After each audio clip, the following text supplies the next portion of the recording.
मेरे साथ मौजूद हैं बरेली के प्रभारी मंत्री जयवीर सिंह जी, जो आज यहाँ पर भथौल गांव में अन्नपूर्णा शॉप पर देखने के लिए आए हैं। जो बरेली में पहली बार एक ऐसी शॉप का परिकल्पना की गई जिसको मॉडल को पूरे उत्तर प्रदेश में लागू किया गया है। और प्रभारी मंत्री जी से बात करेंगे कि इस शॉप पर आकर क्या उनको लगा है और ये जो अन्नपूर्णा मॉडल है उसको अगर प्रदेश में लागू किया जा रहा है उससे क्या लोगों को लाभ पहुँचा है। सर बहुत बहुत स्वागत है आपका इंडिया न्यूज़ में। अन्नपूर्णा शॉप में हम लोग इसमें खड़े हुए हैं, किस तरह का लगा आपको ये? देखिए, अन्नपूर्णा शॉप का जो यहाँ एक रचना की गई, यहाँ के प्रशासन के द्वारा जो है एक बनाया गया, ये इतना अच्छा लगा कि इसको माननीय मुख्यमंत्री के सामने प्रेजेंटेशन हुआ और माननीय मुख्यमंत्री ने पूरे प्रदेश में इस मॉडल को लागू करने का काम किया। इसके लिए बरेली के प्रशासन को बधाई, इस गांव को बधाई जिस गांव का प्रथम ये मॉडल एक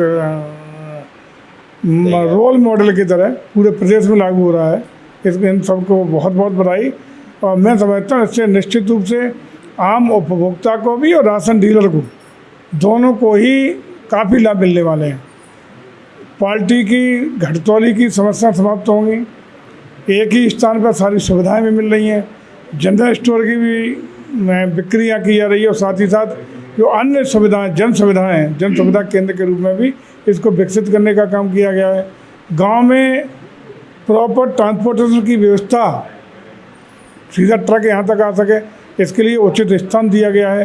प्रॉपर यहाँ सारी व्यवस्था करने का आशय ये होगा कि प्रदेश में पारदर्शिता, ईमानदारी का राशनिंग का स्वरूप साकार हो सकेगा। और साथ ही साथ जो रोज़ आए दिन शिकायतें रहती थी घटतौली की, भ्रष्टाचार की, बेईमानी की, दुकानें न खुलने की, वो सब समाप्त होंगी। चूँकि राशन के साथ साथ यहाँ अन्य चीज़ों की बिक्री और जन सेवा केंद्र के रूप में भी होगा, तो यहाँ प्रॉपर तरीके से निश्चित समयावधि में कोई आदमी सेवा देता हुआ नजर आएगा। ये बहुत एक आइडियल यहाँ का कंसेप्ट है जिसको आज प्रदेश में लागू किया जा रहा है। इसके लिए यहाँ के प्रशासन को विशेष रूप से बधाई, जिसने एक आइडिया दिया प्रदेश सरकार के हमारे मुखिया को, और उन्होंने इसको बहुत बेहतरीन मानते हुए पूरे प्रदेश में एडॉप्ट करने का काम किया है।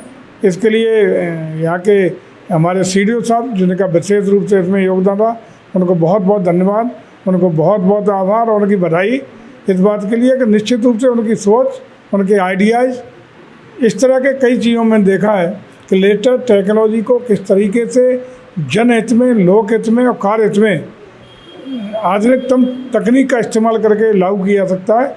ये बहुत अच्छा कर रहे हैं। इसके लिए विशेष रूप से हमारे CDO साहब को 2 दिवसीय दौरा रहा आपका बरेली का, क्या किस तरह के यहाँ पर और चीज़ें जो हैं जो संचारी रोग के लिए अभियान चलाए जा रहे हैं या फिर और जो अन्य मुद्दे हैं? आज काफ़ी विस्तृत रूप से माननीय जनप्रतिनिधियों के साथ, प्रशासन के साथ 3.25 घंटे के लगभग हम लोगों की चर्चा हुई है। एक एक बिंदु पर, चाहे विकास का हो, लॉ एंड ऑर्डर का हो, अन्य योजनाओं का हो, उन सब में काफ़ी विस्तृत रूप से चर्चा हुई है। और मैं समझता हूँ कि कई चीज़ों में बरेली अच्छा कर रही है।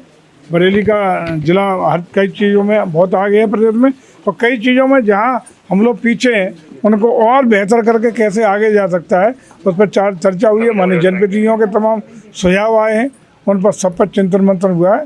कार्यरत बनेगा, लेकिन बरेली आगे बढ़ेगा, हमारा बरेली आगे बढ़े, हर क्षेत्र में अग्रणी बने, अग्रणी जनपद के रूप में स्थापित हो। इसके लिए प्रशासन और स्थानीय हमारे जो जनप्रतिनिधि है वो सामंजस्य बनाकर हम सब लोग इस जिम्मेदारी का निर्वहन करें। 2 बड़े मुद्दे बरेली में इस समय चल रहे हैं, एक तो संचारी रोग जो डेंगू, मलेरिया और बुखार का प्रकोप है, इसके अलावा एक कोतुखाना ओवरब्रिज एक बड़ा मुद्दा बना हुआ है। क्या उस पर भी कोई चर्चा हुई है? निश्चित रूप से हमारे जो संक्रामक रोगों के लिए हो, संक्रामक रोगों का विषय हो या नहीं, उन सब विषयों पे, चाहे स्वास्थ्य का हो, लॉ एंड ऑर्डर का हो, डेवलपमेंट का हो, बिजली का हो, पानी की सप्लाई का हो, जल निगम की बात हो, सभी विषयों पर काफ़ी गहनता से चिंतन मंथन हुआ है। उसका कार्यरत सामने आएगा, कार्यरत बनेगा। और इस कार्य आज जो निर्णय लिए गए, जो सुझाव आए माननीय जनप्रतिनिधियों के, उन पर जो कार्रवाइयाँ करने के लिए कुछ मुद्दों पर हम लोगों ने निर्देश जाँच के भी दिए हैं, उनकी आख्या अगली रिव्यू में, अगली बैठक में प्रस्तुत होगी और उन पर कार्रवाई भी तदनुसार सुनिश्चित की जाएगी। ठीक है, तो ये तो प्रभारी मंत्री जयवीर सिंह जी, जिनका कहना है कि आज जो मीटिंग हुई है उसमें सभी मुद्दों पर डिस्कशन किया गया है और जल्द इसका कार्यबद्ध जारी किया जाएगा।